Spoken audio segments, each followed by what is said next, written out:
பிச்சைக்காரன் வந்து வாசல்ல கேட்கறான், சார் அம்மா தாயே சோறு போடு.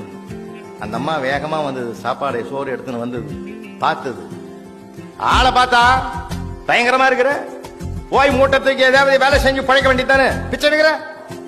அவன் கோவப்படல சார், கோவப்பட்டா அவன் நினைச்சது நடக்காது. அம்மாடி நீ கூட பாக்குறதுக்கு நயன்தாரா மாதிரி தான் இருக்கிற, சினிமாவில் நடிக்கவா போன, இதுங்களுக்கெல்லாம் வடிச்சு போட்டுறதுக்கு தானே இந்த வீட்டிலே இருக்கிற.